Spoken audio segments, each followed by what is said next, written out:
ZB TV, the show that puts Glenn ZB into your virtual headset.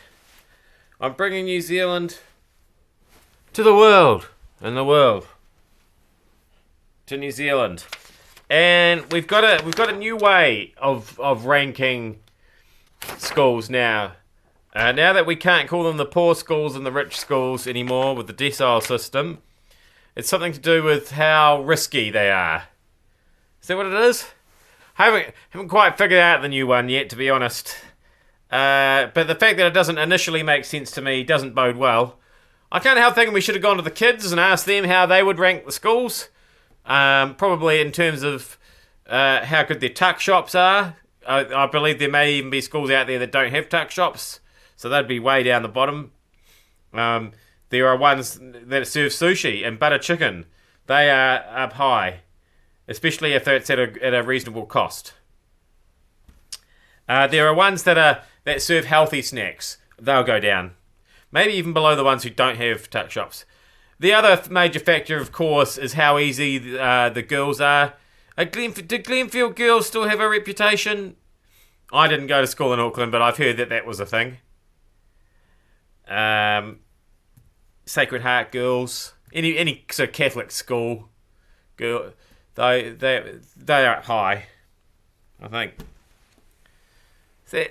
Sexist? It's just how it was back in my day. Probably pretty sexist.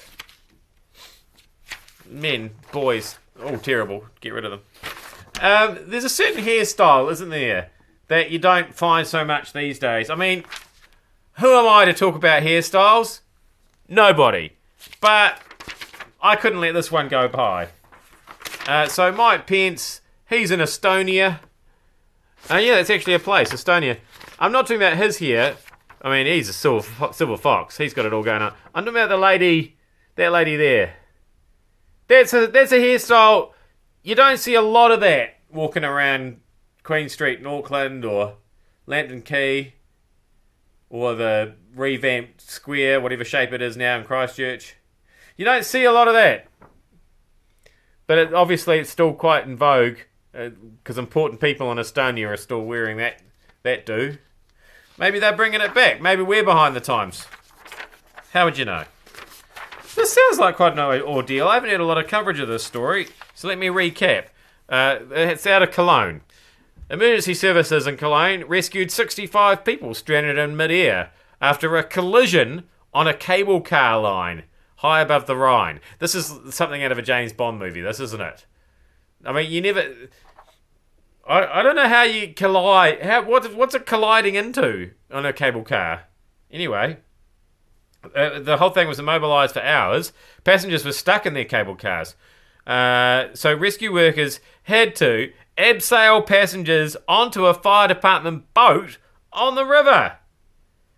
So I think when they got into the boat and then got ashore, they should have charged those people extra, because that sounds awesome. I mean, to me, a cable car, it's about the most passive kind of an adventure-y sort of a ride that you can do, isn't it? You just sit in it's basically an upside down train.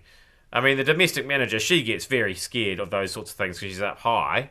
I've got a photo somewhere of her in a gondola at Ocean Park in Hong Kong, and she's hanging onto the pole in the middle of the thing for dear life because she thinks she's about to plummet to her death. But then if you had the excitement of abseiling down onto a boat, now you're talking. I mean, this is New Zealand, home of extreme sports. That's our attitude down here. Spice it up a bit. Finally, in wake of the terrible tragedy in Whangarei, a lot of questions are being asked about how people can get hold of so many guns under dodgy circumstances, using perhaps fake gun licenses or other people's gun licenses, getting onto the Trade Me, buying guns off Trade Me through Trade Me. And my question is, how do you get those shipped to your house, those guns, when you buy them on Trade Me? Because when I list things on Trade Me, I always think, it's going to be a pain to package that up if people want me to send it to them. Can't they just pick it up? And so with the guns, you know, is that a parcel post situation? That's a conspicuous looking package, I would have thought. Is it a pass the parcel? Do you go fastway couriers?